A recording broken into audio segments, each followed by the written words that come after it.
This channel does not promote any violent, harmful, or illegal activities.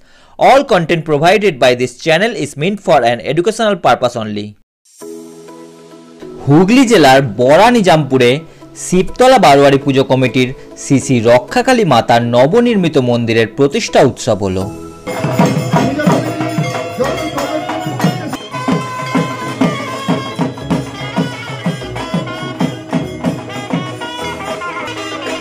এদিন সারাদিন ধরে ভক্তদের ঢল নেমেছিল এবং মায়ের বহু মহিমার কথাও জানা গেল। এদিন সকাল থেকেই চলে মায়ের আরাধনা ও বিশাল আয়োজন। কথিত আছে এখানে মায়ের কাছে মানুষ যা চায় তার সমস্ত মনস্কামনা পূর্ণ হয় এবং মা আজও বিরাজমান এবং মা বহু প্রাচীন যুগ থেকে এখানে বিরাজিত হয়ে আসছে। মায়ের আদেশে নতুন করে তারা মন্দিরের পুনর্নির্মাণ করল। এর পাশাপাশি সমস্ত দেবদেবীদের পুজোও করা হলো এদিন।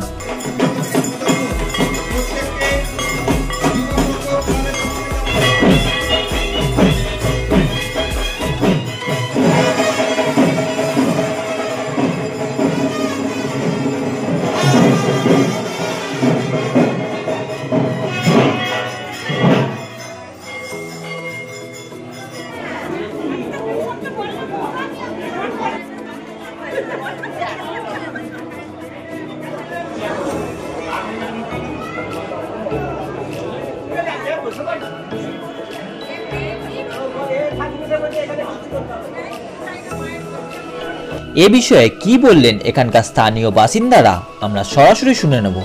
এই মায়ের সম্বন্ধে যেটুকু আমি জেনেছি, এই মা অনেক পুরনো মা। এই মায়ের একবার খুঁত হয়েছিল, সমস্ত গ্রামের মানুষ ততস্থ হয়েছিলেন, মরও লেগেছিলেন, একটা পুড়ছে একটা মরছে। সেই সময় গ্রামের যারা মাতব্বর ছিলেন ওনারা কোনো ব্রাহ্মণের কাছে গিয়েছিলেন, কোনো ব্রাহ্মণ এই পুজো করতে রাজি হয়নি। এই পুজোটা আমাদের ছিল চৈত্র মাসে। একজন ব্রাহ্মণ বিধান দিয়েছিলেন যে এটা মঙ্গলবারে করতে হবে, কিন্তু যখন তাকে শোনানো হলো যে এটা খুঁত পুজো, উনি একটু অসন্তুষ্ট হলেন যে এটা আগে বললে আমি এই পুজোটা নিতাম না। তো যাই হোক, উনি যখন আমাদের দায়িত্ব নিয়েছেন পুজো করার পরে, এখন যেখানে স্কুল আছে সেখানে একটা বাঁশবাগান ছিল। সেই বাঁশবাগানের মধ্যে তখন এত লোক সমাগম ছিল না, ডেলাইট হ্যাচাকে এর পুজো হতো। সেই সময়তে কয়েকজন মানুষকে বললেন, আমাদের সেই যিনি পূজারী এসেছিলেন উনি বললেন যে বলির পরে যে মায়ের এটা থাকে সরার মধ্যে যেটুকু থাকে এটা বাঁশ বলে দিয়ে এসো। বাঁশ বলে দিয়ে আসার পরে তো তখন তো এত কিছু নেই, সকলে ভয়ে তটস্থ হয়ে আছে। 1 ঘন্টা 2 ঘন্টা পরে ঠাকুরমশাই বললেন যে এবার দেখেছো তো কি হয়েছে। উনি গিয়ে দেখলেন যে যেটুকু সরাই করে দেওয়া হয়েছিল সেটুকু সব সাফ হয়ে গেছে, খেয়ে নিয়েছে। তখন উনি বললেন যে যাও, গ্রাম সাফ হয়ে গেছে, গ্রাম ঠান্ডা হয়ে গেছে, মা শান্তি পেয়েছে। মা পুনরায় আবার বলেছিলেন যে কোনোদিন যেন আমার অবমাননা করবি না। কিন্তু মায়ের অবমাননা করি না, আমরা ভক্তি সহকারে আমাদের পুজোটা করি। পুজোটা আমাদের খুব সুন্দর শান্তভাবে করি। আর এই মা আমাদের কাছে খুবই জাগ্রত। মায়ের কাছে যে যা মানত করেন মা কিন্তু তার মনস্কামনা পূর্ণ করে দেন। প্রতিক্রিয়ার কারণ হচ্ছে গত 5-6 বছর আগেকার এই পুজো, এই মন্দির ছিল, পূর্বপুরুষ ধরে পুজো হয়ে আসছে। আমরা চেষ্টা করেছিলাম যে মন্দিরটাকে আরও নতুন রূপে নতুন সাজে নিয়ে আসবো বলে। গ্রামবাসীর একান্ত প্রচেষ্টায় এই নতুন মন্দির তারা উপহার দিয়েছে, তো উপহার পেয়েছে এবং সহযোগিতা আন্তরিকতা সবই দেখিয়েছে এই মন্দিরের জন্য। আমাদের এই রক্ষাকালী মা খুবই পুরানো, বহু দিনের।